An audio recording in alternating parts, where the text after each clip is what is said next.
Hello everyone, welcome to my YouTube channel. आज मैं आपको एनसीईआरटी मैथ्स क्लास 6 एक्सरसाइज 3.5 से इसका क्वेश्चन नंबर 2 कराऊंगी। देखिए क्वेश्चन 2 है, which factor are not included in the prime factorization of a composite number.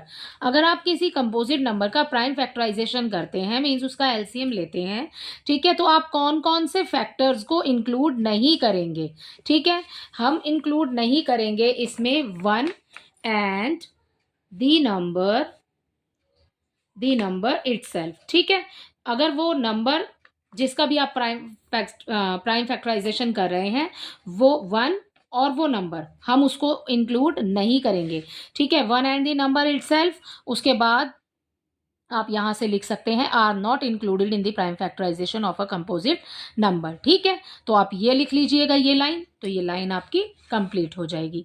Okay, तो ये आपका क्वेश्चन नंबर 2 इतना सा ही था कि आप कौन कौन से नंबर्स को या फैक्टर्स को इंक्लूड नहीं करते हैं। ठीक है, तो हम 1 एंड द नंबर इटसेल्फ हो जाएगा इसका आंसर। अगला क्वेश्चन देख लीजिए, इसी वीडियो में कर लेते हैं। Right the greatest 4 digit number. सबसे पहले तो आपको बच्चों यहाँ पर 4 डिजिट का ग्रेटेस्ट नंबर लिखना है and express it in the terms of its prime factors. ठीक है, आपको उसके प्राइम फैक्टर्स निकालने हैं यहाँ पे। ओके, तो आप सबसे पहले यहाँ पर क्या लिखेंगे इसके सॉल्यूशन में, यहाँ हमें लिखना है right the greatest 4 digit number. तो आप यहाँ पर लिखेंगे ग्रेटेस्ट 4 डिजिट नंबर। ठीक है, ग्रेटेस्ट 4 डिजिट नंबर इक्वल, देखिए एक डिजिट का सबसे बड़ा नंबर होता है बच्चों 9। ठीक है, अब आपको बोला है यहाँ पर 4 डिजिट का। ठीक है, तो आप इस 4 को ना, इस 9 को 4 बारी रिपीट कर दो। ओके, तो रिपीट कर देंगे हम 9 ठीक है, हमने 4 बारी लिख दिया, तो ये हमारा हो गया कंप्लीट। ये बन गया हमारा ग्रेटेस्ट 4 डिजिट का नंबर।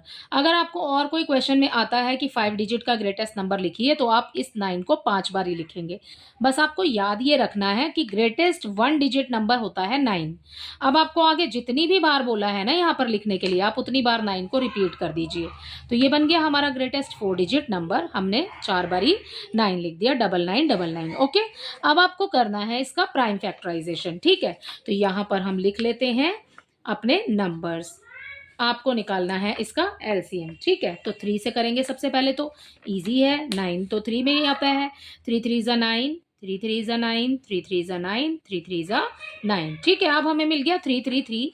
ओके, अब 3 से कर लेते हैं फिर से। 3 1 ज़ा 3, 3 1 ज़ा 3, 3 1 ज़ा 3 एंड 3 1 ज़ा 3। राइट, अब आपको ये 1 1 1 नजर आ रहे होंगे, लेकिन यहाँ पर हमारा सवाल खत्म नहीं हुआ है क्योंकि इसके बीच में कोमा नहीं लगे हुए हैं। ठीक है, कोमे यहाँ पर नहीं लगे हैं। ठीक है, तो अब आप ये 11 और ये 11। ठीक है, अब ये अगर हम दोनों नंबर एक साथ ले लेते हैं तो हमें 11 मिलेगा।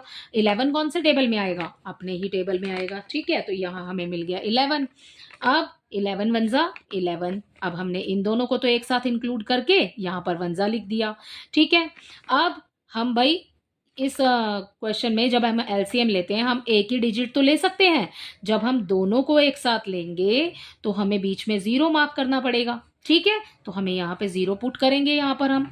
अब हम दोनों नंबर्स एक साथ ले लेते हैं, ये है 11, तो 11 1 ज़ा हो जाएगा 11। ठीक है, तो इस तरीके से बच्चों आपको उसको समझ के करना है कि हमने दोनों नंबर जब एक साथ लिए, दोनों डिजिट, तो हमने 1 ज़ा लिखा। ठीक है, उसके बाद हम सिर्फ एक ही ले सकते हैं, लेकिन हम दोनों को एक साथ ले रहे हैं, एक से तो हमारा काम नहीं चलेगा ना। अब हम दोनों को एक साथ ले रहे हैं तो हमें बीच में 0 पुट करना पड़ेगा। ठीक है, तो हमें मिल गया 101। अब 101 किस टेबल में आता है? किसी में भी नहीं आएगा भाई, ये अपने ही टेबल में आपको मिलेगा। ठीक है, तो इसका हो गया आंसर यहाँ पर। इसके प्राइम फैक्टर्स हो गए 3 3 11 एंड 101। अब आपको क्वेश्चन में यही बोला है express in the term of prime factors. ठीक है, तो यहाँ पर आप लिखेंगे प्राइम फैक्टर्स इक्वल जो भी आपको आगे मिले हैं, 3 इंटू 3 इंटू 11 इंटू 101। ठीक है, तो ये हो गया इसके क्वेश्चन नंबर 3 का आंसर। ओके, बस इतना ही आपको बताना था। ओके, नेक्स्ट अब हम चलते हैं अपने क्वेश्चन नंबर 5 की तरफ। क्वेश्चन नंबर 4 की तरफ। Right the smallest 5 digit number. बच्चों यहाँ पर ऊपर क्वेश्चन में बोला आपको ग्रेटेस्ट 4 डिजिट नंबर। यहाँ आपको बोला है smallest 1 digit number. Smallest 1 digit number जो होगा वो देखिए कैसे लिखेंगे। सबसे पहले यहाँ पर हम लिखते हैं इसमें smallest 5 digit number, 5 digit number. ठीक है, 5 डिजिट नंबर आपको बोला है। तो आप देखिए 2 डिजिट का सबसे छोटा नंबर होता है हमारे पास में 10। ठीक है, अब 2 डिजिट का तो 10 होता है। अब आपको 5 बोला है, अब आपको जितना भी बोला है ना आप इसके पीछे उतनी जीरो लगाते चले जाओ।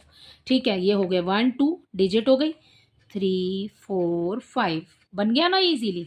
तो ये बन गया हमारा 10,000 जो है 5 डिजिट का स्मॉलेस्ट नंबर। स्मॉलेस्ट नंबर बोला है बच्चों आपको, तो स्मॉलेस्ट के लिए आपको सबसे पहले 1 लिखना है।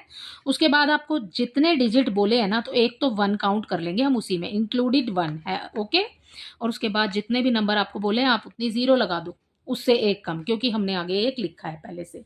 ठीक है, तो ये बन गया हमारा स्मॉलेस्ट नंबर। अब हम क्या करेंगे, अब हमें इसको भी उसी तरीके से आपने एक्सप्रेस करना है। Express it in the terms of prime factors. Okay, तो इसके प्राइम फैक्टर्स निकालेंगे। ये हो गया हमारा 10,000। ठीक है, अब हम इसको 2 से सॉल्व कर लेते हैं क्योंकि पीछे 0 है। लास्ट डिजिट देखते हैं। वैसे तो 0 5 में भी मिल जाएगा हमें और 10 में भी मिल जाएगा। ओके, बट हमें यहाँ पर स्टार्ट करना है 2 से, क्योंकि हमें प्राइम फैक्टर्स निकालने हैं ना। अगर हम 10 से स्टार्ट करेंगे इसको तो हमें 10 के तो प्राइम फैक्टर नहीं मिलेंगे ना फिर। ठीक है, तो अब 2 से स्टार्ट करते हैं। ठीक है, पहले 2 डिजिट एक साथ ले लेंगे, तो हम यहाँ पर लगाएंगे 2 5 जा 10, और उसके बाद जितनी भी जीरो है जीरो मार्क कर देंगे यहाँ पर। उसके बाद में इसको फिर से 2 से करेंगे क्योंकि पीछे 0 दिया है। ओके, 2 2 जा 4, 1 बच गया यहाँ पर। ठीक है, और फिर उसके बाद में यहाँ पर 1 बच गया, ये हो गया 2 5 जा 10, 2 0, ऐसे ही एज इट इज लिख लिया हमने नीचे। ठीक है, इसको आप 5 से भी सॉल्व कर सकते हैं। चलो यहीं पे 5 से कर लेते हैं, ईजी हो जाएगा बिल्कुल ही, क्योंकि 5 भी एक प्राइम नंबर ही है। ठीक है, इसलिए हम यहाँ पर इसको 5 से सॉल्व कर सकते हैं। ठीक है, तो 5 5 जा 25, ये मिल गया हमें 5 0 0। ओके, तो अब हम फिर से 5 से सॉल्व कर लेंगे इसको। 5 1 जा 5 0 0, 100 आ गया। अब 100 हमें फिर से 5 में मिल जाएगा। 5 2 जा 10, और फिर ये आ गया 0। अब ये भी 5 में मिल जाएगा। 5 4 जा 20, अब हमें 2 से मिल जाएगा। ठीक है, 2 2 जा 4, ओके, 2 1 जा 2। तो ये हो गया इसमें 4 बार तो बच्चों हमें मिला 2, और 4 बार हमें मिल गया 5। ठीक है, तो आप प्राइम फैक्टर्स लिखेंगे। यहां पर लिखा हमने प्राइम फैक्टर्स। ठीक है, इक्वल जो भी आपको मिला है। आप ऊपर भी बच्चों 5 से इसको सॉल्व कर सकते हैं। मैंने 2 से किया है स्टार्ट इसको, आप इसको 5 से भी स्टार्ट कर सकते हैं, क्योंकि 5 जो है वो भी एक प्राइम नंबर ही है, वो किसी और टेबल में नहीं आता है। ठीक है, तो आप इसको 5 से भी स्टार्ट कर सकते हैं। अगर आपको ऐसा लग रहा है कि मैंने ऊपर 2 से शुरू किया है, ठीक है, तो आप ये इसके जो भी फैक्टर्स हैं वो लिख दीजिए। पहले 2 इंटू 2 इंटू 5, जैसे हमारा आंसर है बिल्कुल एज इट इज़ लिखते हैं, कुछ आगे पीछे नहीं कर रहे हैं। ठीक है, 5 इंटू 5 इंटू 5 इंटू लास्ट में हमारे पास 2 बार 2 है। ठीक है, तो ये हो गया हमारा 2 2 2। ठीक है, तो अब हमें 4 बार ही तो मिल गया है 2, और 4 बार मिल गया 5। तो यही है इसके प्राइम फैक्टर्स। ओके, तो इसी के साथ आपका क्वेश्चन नंबर 2 3 एंड 4 ये जो है ये कंप्लीट होता है एक्सरसाइज 3.5 से। आई होप ये क्वेश्चंस आपको अच्छे से समझ आए होंगे। Thank you.